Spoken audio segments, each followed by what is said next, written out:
Coming up tonight, is it time for the Bahamas to join the Regional Caribbean Court of Justice? Our Jerome Sawyer explores the answer with the president-designate. Plus, the Department of Social Services commissioning a new headquarters, the minister with responsibility announcing a new addition on the horizon for domestic violence survivors.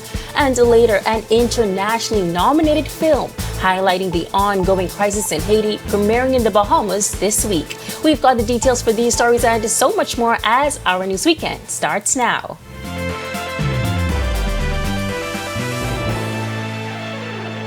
This is Our News Weekend. Thank you so much for joining us. I'm Megan Shepard. Many of the region's top legal minds met this week here in the Bahamas for the annual gathering of Chief Justices. Among them was President-designate of the Caribbean Court of Justice. He sat down with our Jerome Sawyer for a discussion on the regional court and its work in the past 2 decades. The Caribbean Court of Justice has had a very successful record in its 20 years of existence. With over 400 judgments, those rulings have been cited as many as 48 times right here in Bahamian courts. Yet, successive governments here have resisted joining the CCJ. Well, I think that the idea of maintaining a final court in a foreign country thousands of miles away is not sustainable in the long run. And I believe that the Bahamas and other jurisdictions which have not yet joined the appellate jurisdiction will eventually see that that is not sustainable. The Honorable Justice Winston Anderson is a judge at the Caribbean Court of Justice and now President-designate. He believes the London-based Privy Council has served the region well as the final court of appeal. But the time has come to consider what he calls the indigenizing of our judicial system. We need to have a court in the region that can interpret our constitutions in accordance with our culture, in accordance with our history, in accordance with how our people live their lives. And therefore, I do believe that it's important that the Bahamas and other Caribbean jurisdictions who have not yet joined look very seriously at this whole question of judicial sovereignty and making sure that the judges who interpret and apply our laws are judges who are living in our jurisdictions, who are part of our people, and who can therefore apply our laws with that degree of sensitivity. The Bahamas is one of several CARICOM member states that has not taken the CCJ as its final appellate court, maintaining the London Privy Council as its final court. Yet, Justice Anderson describes the Bahamas as very supportive of the CCJ, with some former Chief Justices even suggesting moving under its jurisdiction. And then there's the financial support. The Bahamas has contributed financially to the court. I think that it is true to say that the Bahamas has paid a share as if it was a fully participating member of the court. But there is growing evidence to support arguments to switch. For instance, the decision by the UK to require Trinidadians to have a visa to now enter the UK now means in order to even have access to the High Court there, you must first meet an immigration requirement. Trinidad is not a member of the CCJ. While a decision on the Privy Council's status may not be up for consideration here anytime soon, the chorus of opposition to it continues in this region and in this country. Reporting for Our News, I'm Jerome Sawyer. Thanks so much, Jerome. Minister of Social Services, Information and Broadcasting, Miles LaRota, celebrating the completion of the first phase of a 3-part initiative to offer better services in an improved environment. Officials commissioning the Department of Social Services' newly renovated headquarters in the Sunshine Building on Blue Hill Road yesterday. Social Services Minister Miles LaRota says, "It seems as though whenever something in the country goes wrong, the first question in the minds of Bahamians is, what is social services doing? To that end, he says his ministry is working to provide adequate staffing and resources, as well as creating an environment for productivity to flourish. The head office of the Department of Social Services has the responsibility of overseeing all of its operation and is tasked with establishing departmental objectives, making critical determinations, and guaranteeing that it remains on course to fulfill its goals. LaRota adds that this is the one ministry that touches every part of every island, 24 hours a day, 365 days a year. He commended all staff members that work tirelessly to meet the needs of the most vulnerable in society. We are very much hands-on, constantly interacting with the public and in the trenches. We are the arm of the government that is expected to reach the poorest among us. We've also been deemed the Jesus ministry by some, a label we proudly bear because our routine includes assisting the poor, feeding and clothing those in need, providing shelter, helping the sick, and protecting the vulnerable. The minister also making the announcement that an addition in collaboration with the Royal Bahamas Police Force is on the way. However, he did note that the addition may not necessarily be at the new Blue Hill Road location. A domestic violence center, a one-stop shop.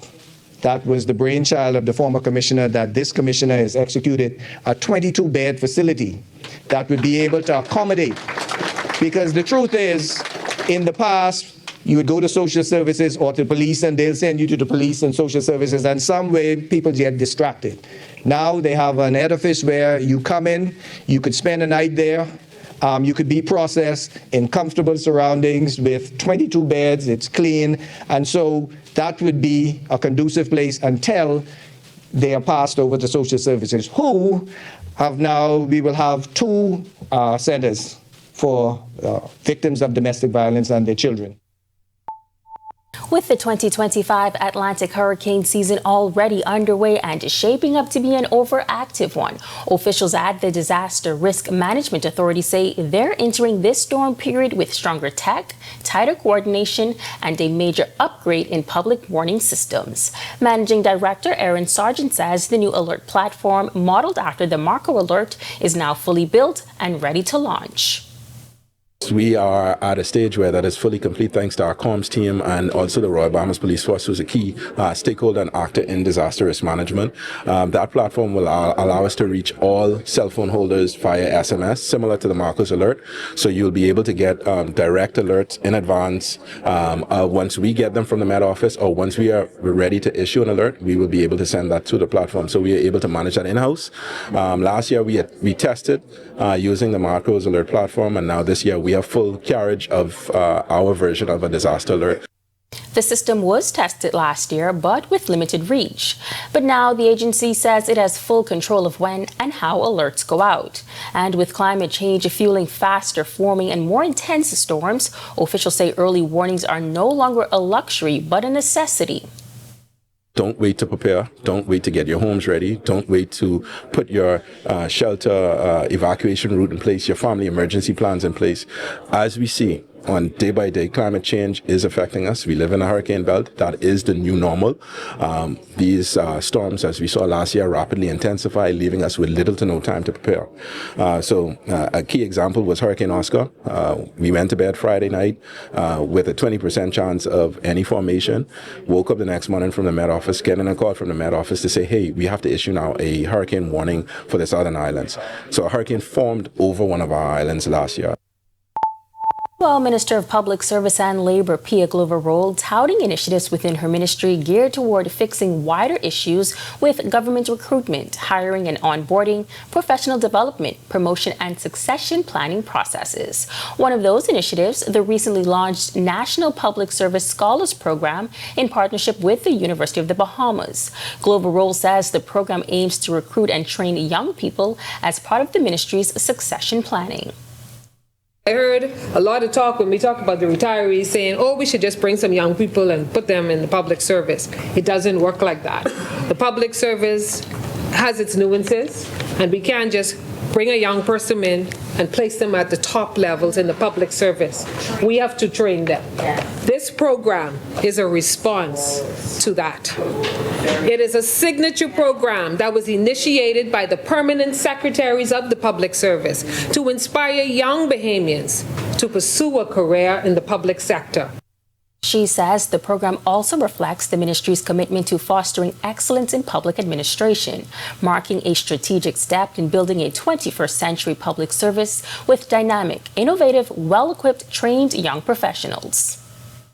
In recent years, we've faced challenges in attracting and retaining qualified public officers at the mid and senior levels.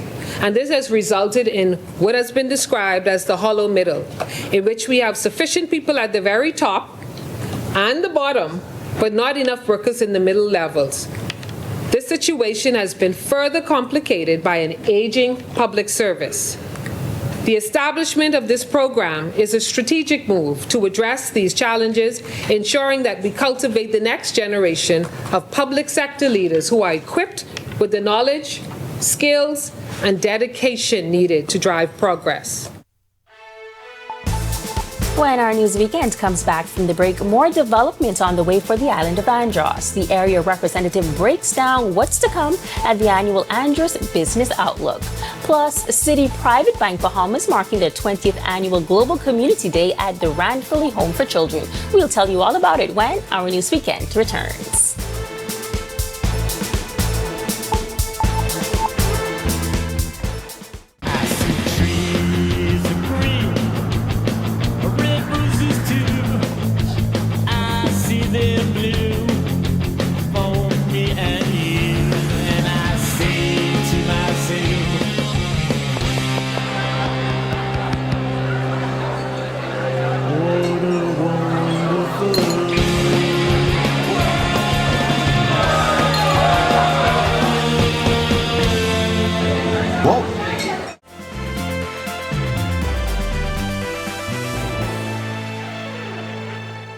The annual Andros Business Outlook wrapping up this week, putting the needs of that island front and center, from agriculture to infrastructure, economics, and essential services. Attendees got a first-hand opportunity to learn more about the island's progress and projects in the works. Member of Parliament from Mangrove Key and South Andros, Leon Lundy, says this year's theme, prioritizing inclusive, sustainable growth, isn't just timely, it's necessary.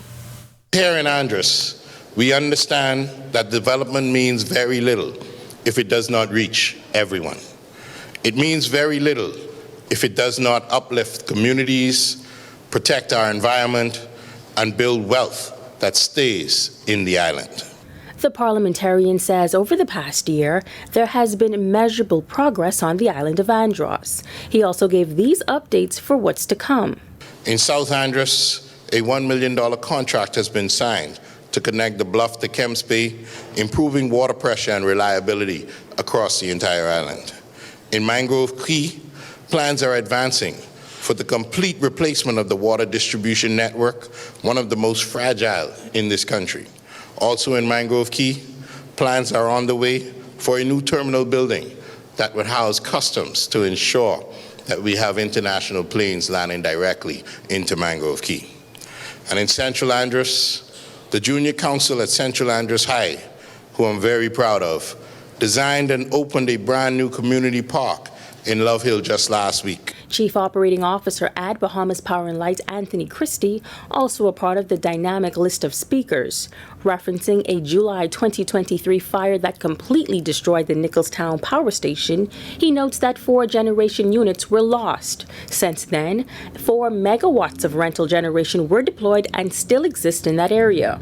He shares what's next in the remediation process. So what we have on the table, that's still in negotiation and is one of the final power purchase agreements to be signed, and hopefully shortly we'll have the introduction or the plan to introduce 5 megawatts of thermal generation by LNG or natural gas, along with 2 megawatts of solar. Now this is a hybrid solution that allows us more reliability, lower costs, and again to sustain the load growth within the island. And this will cover basically from Fresh Creek, Nicholstown, as well as in the south to the Bluff. So this generation upgrade is a foundation for long-term growth one that will develop more reliable, resilient, and affordable power across all of Andros.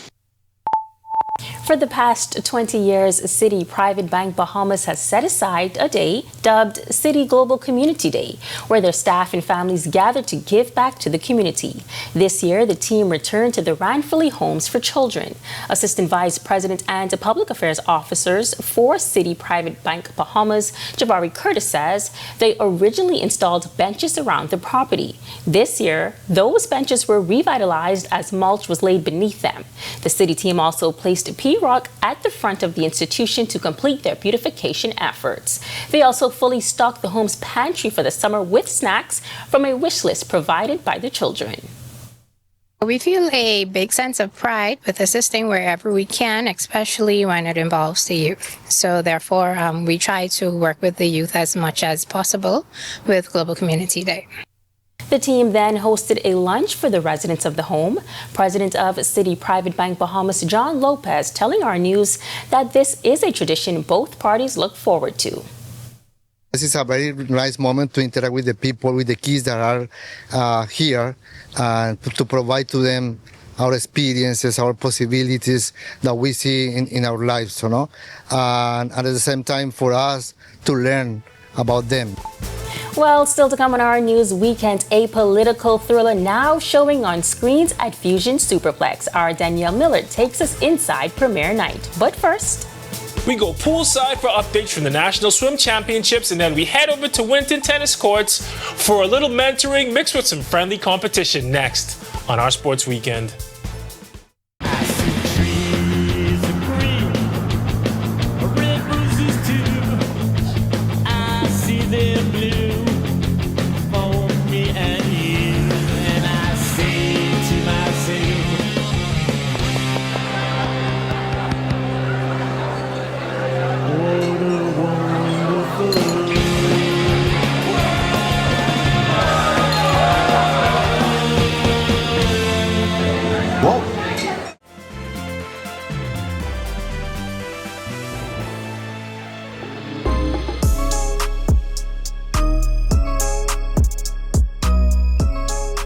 Good evening, I'm Tage Adderley, and we are back with our Sports Weekend. The 53rd National Swim Meet is now into day 3 at the Betty Kelly Kenning Aquatic Center. 5 clubs are in competition, and here's what we know so far. Now, at the time of this report, Mako's Aquatics has emphatically seized control over the meet, leading 5 clubs with 1,439 points. They've won 64 gold medals, 32 silver, and 29 bronze. Alpha Aquatics is second with 663 points. They have 16 golds, 22 silver, and 18 bronze medals.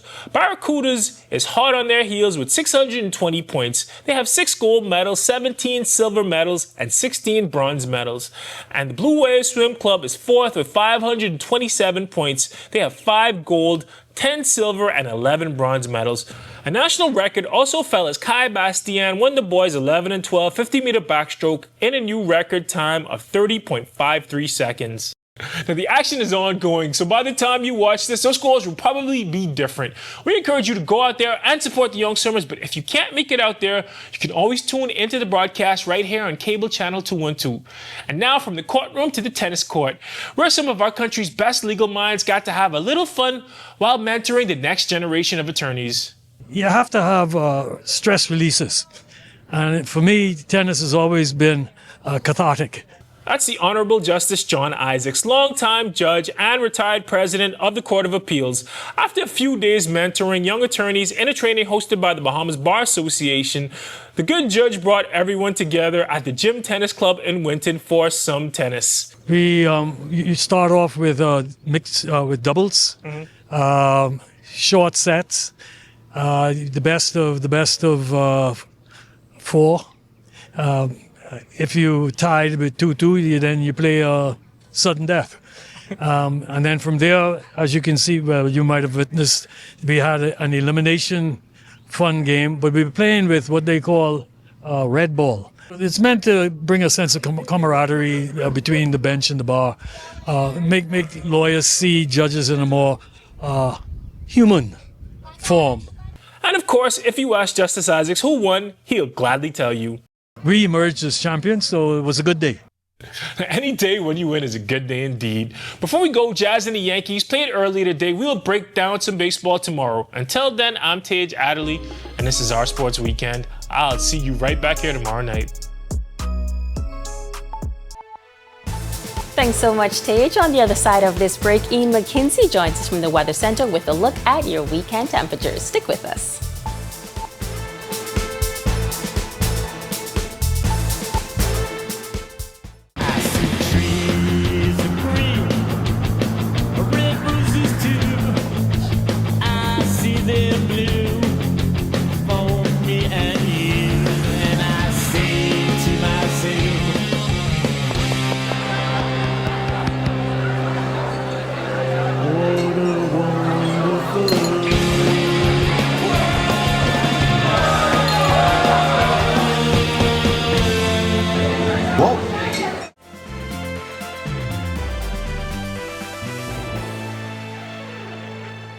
Welcome back, and thanks for sticking with us. It's time now for a look at temperatures with meteorologist Ian McKinsey. Ian. Thanks, Megan, and good evening, Bahamas. Welcome to your Saturday evening forecast. Gorgeous day outside today.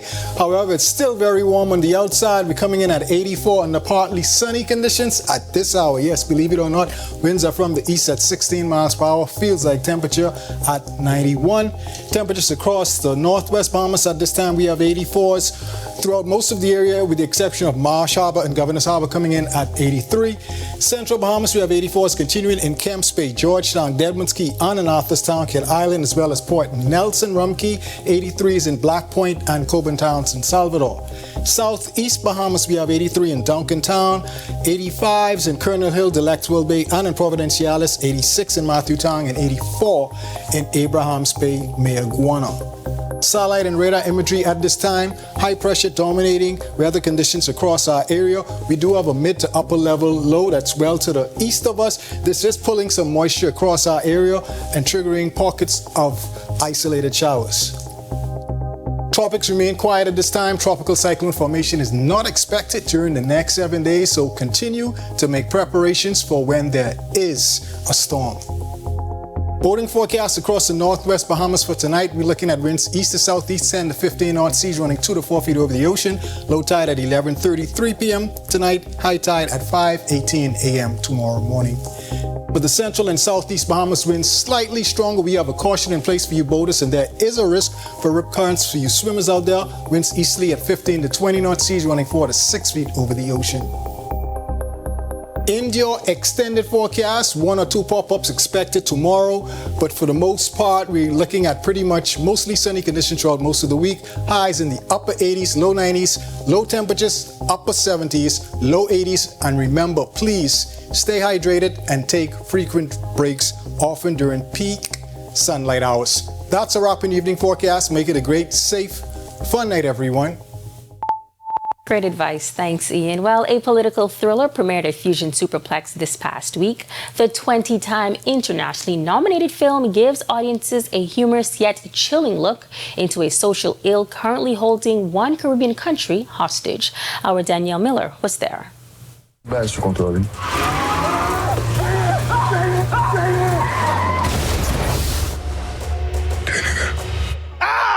That's a snippet from the movie Kidnapping, Inc., the internationally recognized movie which premiered at Fusion Superplex. Produced by Bruno Morale and executive produced by Bahamian filmmaker Kareem Watermore, the film tells the tale of how 2 of Haiti's worst kidnappers found themselves in the middle of a political conspiracy. The Creole film grips your attention from start to finish, with its crisp videography and dynamic angles enhancing the movie's intensity.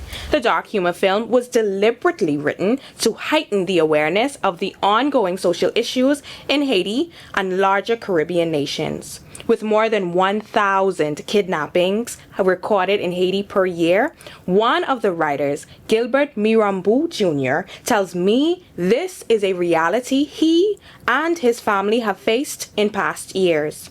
Going back to the 2000, we had a lot of kidnappings left and right in the country. So kidnapping became like a job for people. So there were a lot of business, a lot of money making behind this. until recently it became even heavier. So when I've met my director back in the 2013, he lost his father during this era. I got my uncle that was kidnapped, some of my friends, and we went through a lot of traumatic experiences, like people are being tortured, harsh stuff. So as filmmakers, we wanted to use our art and to push this question to the screen and say, why are we living to this? Why Haitians are going through this? Executive producer Kareem Watermore was unable to attend the premiere event, but sent this message prior to the film's Bahamas release. I think it's important for people to show up because showing up sends a message that our stories matter. Every ticket that we sell helps to shift the needle to more funding, more visibility, and more respect for our voices. And if I can describe Kidnapping in 3 words, I would say wild, incredibly smart, and wonderfully Caribbean. Reporting for Our News, I'm Danielle Miller. Thank you so much, Danielle, and we thank you for joining us for Our News Weekend. On behalf of the entire team, I'm Megan Shepherd. Have a safe and wonderful evening.